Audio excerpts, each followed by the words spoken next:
Welcome back to Advanced Analytical English C1 C2. I'm Laura, and today we're exploring a scenario that might sound straightforward on the surface, but actually carries a surprising amount of social and linguistic complexity. Ordering at a cafe for the first time. Thanks, Laura. It's a great topic because, on paper, asking for a cup of coffee seems like elementary English. But when you step into an unfamiliar cafe, especially in a fast-paced urban environment, you suddenly encounter specialized vocabulary, rapid decision-making, implicit social rules, and the need for diplomatic negotiation. Precisely. The central question we're examining today is how advanced speakers navigate transactional interactions that are simultaneously high-speed and socially nuanced. Why is it that even proficient English speakers sometimes feel a sudden spike of anxiety when stepping up to a counter in an unfamiliar establishment? A common assumption is that transactional English is purely functional. You simply state your requests, pay, and leave. But in practice, a cafe interaction is a micro-negotiation. It requires you to process dense option menus, adapt to the establishment's specific terminology, and adjust your register to match the host's tone, all within a matter of 15 to 30 seconds. To put this into context, consider how modern service culture has evolved. We aren't just choosing between black coffee and tea anymore. We are asked to specify extraction methods, milk alternatives, syrup ratios, temperature preferences, and cup sizes that often use proprietary names rather than standard descriptors. That brings us to our first major perspective on this interaction. From a communicative standpoint, an efficient cafe transaction relies heavily on what linguists call transactional fluency, the ability to deliver a series of dense, qualified requests smoothly without stalling the interaction. Right. A customer might say, "Could I get a double-shot oat milk latte, but with only half the usual syrup, to go, please?" Notice how that single sentence packages 5 distinct variables: beverage type, espresso strength, milk preference, sweetness level, and packaging. Exactly. The argument for mastering this condensed structure is that it respects the barista's time and keeps the service queue moving. It demonstrates that the speaker can anticipate the information the listener needs before they even have to ask for it. However, there is a counter-argument worth considering here. Is there a point where trying to be overly efficient actually backfires? If a customer rushes through a highly complex, customized order using dense collocations, they risk creating miscommunication, especially if the staff uses a different system or terminology. That's a valid point. Sometimes, attempting to project absolute confidence by delivering a rapid, uninterrupted stream of specifications leads to errors. A more resilient strategy might involve a brief, collaborative exchange rather than a single, unilateral statement. That leads us to an important distinction that often gets overlooked in language learning: the difference between transactional speed and communicative precision.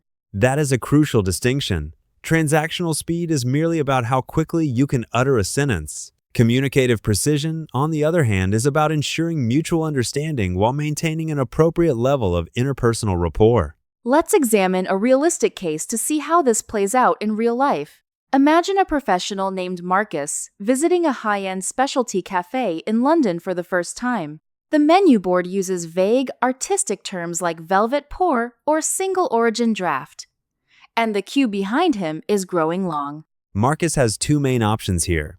He could guess what those terms mean to avoid looking unfamiliar with the menu, or he could pause, acknowledge his uncertainty diplomatically, and ask for clarification. If Marcus chooses the second path, how he phrases his question makes all the difference. Instead of saying, "I don't understand your menu," an advanced speaker might say, "Could you tell me how your velvet pour differs from a standard flat white?" Notice how that phrasing preserves his dignity as a customer while inviting the barista to share their expertise. It shifts the interaction from a potential point of embarrassment to an informative exchange. Let's pause to examine some of the advanced expressions and language structures we've used so far, as these are invaluable for navigating professional and social service encounters. The first expression is to navigate a situation. In this context, it doesn't mean finding a physical route, but rather successfully managing a complex or delicate social interaction. For instance, she managed to navigate the ambiguous instructions without causing any delay. Another key phrase is to anticipate someone's needs. This means expecting what someone will require before they explicitly request it. An example would be, an effective manager anticipates potential bottlenecks in a project before they occur. We also use the phrase to backfire. When a strategy backfires, it produces the opposite result of what was intended. For example, over-explaining the proposal backfired, causing more confusion among the board members. Consider also the hedging phrase to some extent, or with certain qualifications. When you qualify a claim, you limit its scope to make it more precise.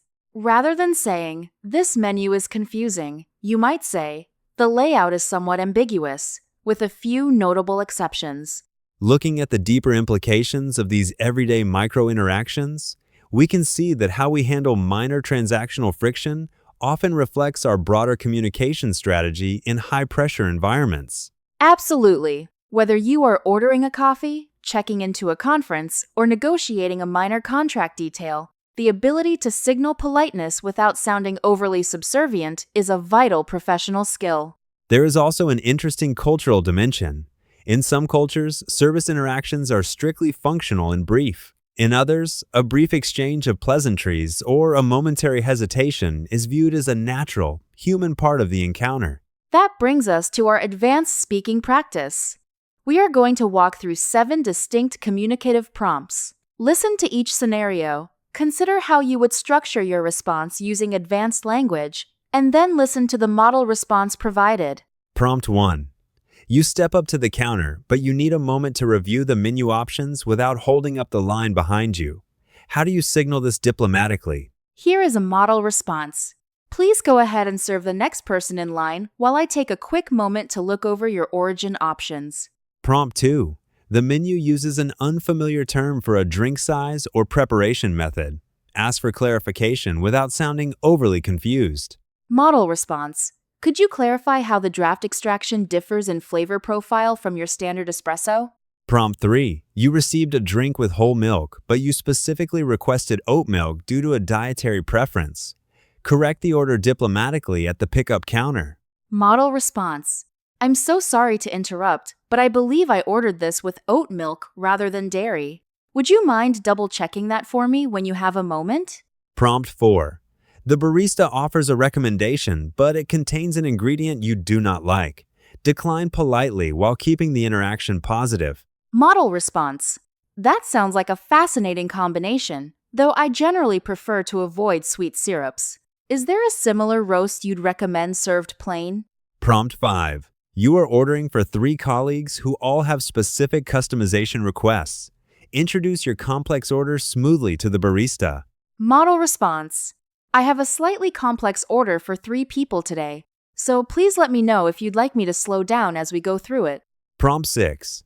You notice a discrepancy between the price listed on the board and the amount charged on your receipt. Raise the issue constructively. Model response. Pardon me, I noticed a slight discrepancy on the receipt regarding the base price.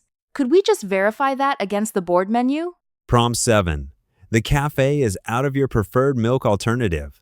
React adaptively and select a suitable substitute. Model response. No problem at all. These things happen. In that case, I'd be happy to switch to almond milk, or whatever alternative you'd recommend for a flat white. Excellent. Practicing these precise structures builds the linguistic flexibility needed to remain calm and authoritative in fast-paced public spaces. Now let me ask, how can our listeners apply these principles to their broader professional lives? Think of a cafe order as a low-stakes proving ground for real-time negotiation. The same principles apply when you are taking quick questions during a business presentation or clarifying requirements in an agile project meeting. Exactly. In a meeting, if an item is unfamiliar, saying, "Could you clarify how this framework differs from our current process?" uses the exact same linguistic strategy as asking about an unfamiliar beverage option. It's about maintaining professional composure, phrasing inquiries constructively, and showing that you can adapt to unexpected information on the fly. To synthesize our discussion today, navigating an unfamiliar transactional space isn't merely about memorizing vocabulary items for food and drink. It requires balancing communicative speed with clarity, recognizing the social context, and using qualified, diplomatic phrasing when adjustments are needed. We saw that trying to force absolute speed can backfire if it creates misunderstandings, whereas a brief, collaborative clarification usually leads to a smoother outcome for both parties. As we conclude today's episode, here is a final reflective question for you to consider before your next routine encounter.